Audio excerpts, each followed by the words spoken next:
Have you ever lost a deal before because the customer hit you with a price objection and you just totally didn't know how to answer it, what to say, or you responded in the wrong way that caused them to get up and leave? And if you said no, you probably lying to yourself, because everybody has gone through that. And up until now, most salespeople don't know how to handle it. But watching this, I will lay out to you the word tracks, the things that you can say. So the next time somebody hits you with a price objection, not only are you prepared, you'll be able to move forward past it, go on to the next step, and hopefully convert that prospect into a customer. Now let's talk about it. I'm going to be coming at you with all types of tips on how to overcome objections, since that seems to be the big issue. And as you all know, I'm Brian Maxwell.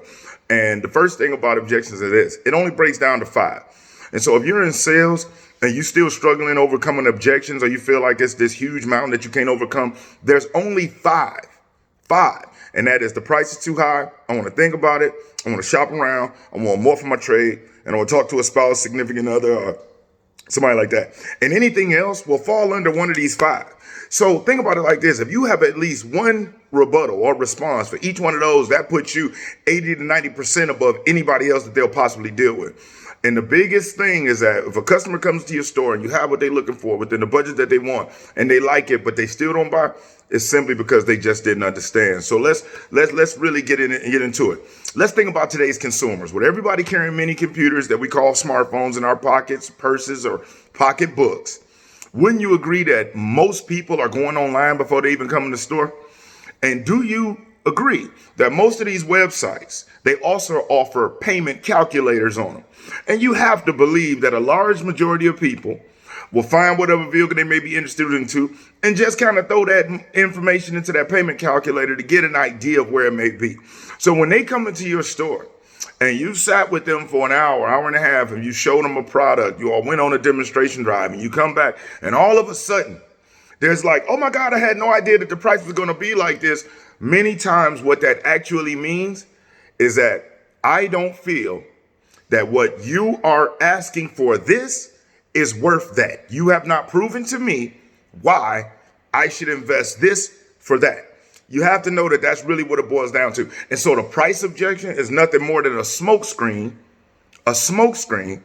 that will help most weak salespeople just say, oh, okay, well, where price you want to be. How many times they hit you with a price objection and you got right where they wanted you to be and they still didn't buy?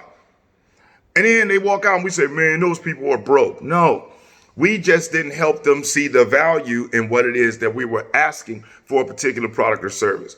And the biggest reason is because we thought price was the real objection, and we didn't know how to isolate and identify what the real issue is up under the smoke screen. Okay. So the next time somebody tells you that the price is too high, they want a better price, here's what you say. Hey, other than the price, if everything about the price was perfect, what do you feel would help you feel 100% confident moving forward and driving this vehicle right away?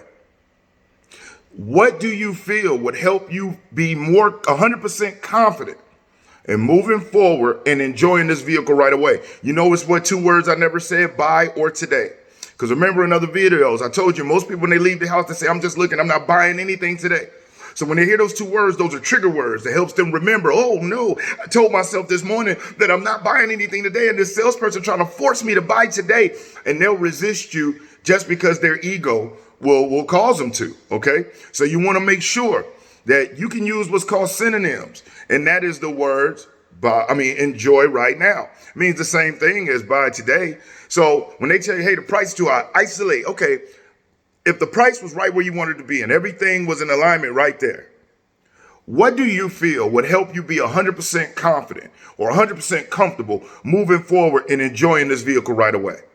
So now we've taken price off the table, and we've asked them, what do you feel other than that will help you be 100% more confident or 100% more comfortable or 100% comfortable moving forward and enjoying this vehicle right away? Here's what that does. It forces them to tell us, but not only us. Think about when they're speaking to us, they're speaking to themselves. So it forces them to tell us and themselves what it is that will help them feel 100% confident or comfortable moving forward. So guess what that does for you? It gives you the opportunity to hear what it is that they feel will help them be 100% confident, other than the price, and really help to build value in that area. Remember, if most people don't buy and you got what they want, it's simply because they didn't understand how having this benefits them, how the investment of this far outweighs the risk of not having it. How the benefit of this far outweighs the non-benefit to them of non-ownership. So isolate. Other than the price, if everything about the price is perfect and we was all on the same page, what do you feel will help you be 100% more confident or be 100% comfortable moving forward and enjoying this right away? And remember, we said not what do you think, because when it comes to thoughts, people think many different ways. Some people have psychotic thoughts. But when it comes to feeling, because people buy 90% off emotion and back it up with 10% logic. So when we ask what they feel, we get a more genuine response and we get a chance to trigger that emotional side, which is what motivates people to buy. So the next time a customer hits you with a price objection, remember to isolate and identify. Avoid doing the negative approach where people say, okay, well, let me ask you this. Other than price, what else do you feel would hold you back from moving forward? Why the hell do we want to talk about what would hold you back? Why would I want you to emotionally experience what would hold you back if I'm trying to get you to move forward? So as opposed to asking you what's going to hold you back, I don't care about that. I want to know what's going to help you move forward. Keep it positive rather than negative. And so many salespeople have diarrhea of the mouth that they don't know how to ask the question and shut the up and let the customer talk until now. You will. So when they ask about the price, isolate. And then ask, what do they feel will help them be 100% more comfortable moving forward? Okay, or 100% more confident moving forward. And just sit back and be quiet. And when they finish, when you think they're finished talking, give them some more seconds and let them go. Because remember, he or she who speaks first loses. And we have 2 ears, 2 eyes, and 1 mouth, which means to listen and watch twice as much as we speak. And good salespeople practice what to say, while great ones practice what to ask. All right. So the next time you run into the objection, make sure you isolate, identify. And as opposed to using words like buy and today, think about what synonyms, what words you can use that avoid using buy, today. You know, hey, listen, enjoying immediately, driving home right now, you know, see it in your driveway, you know, things of that nature, because they help you minimize, if not eliminate, bringing up those trigger words that'll cause an internal turmoil in that customer's mind where they told themselves no, and now you're trying to force them to do something against their own will and ego. I hate you, salesperson, because I want to do it, but I can't do it because you're telling me to do what I told myself I'm not going to do. Avoid that.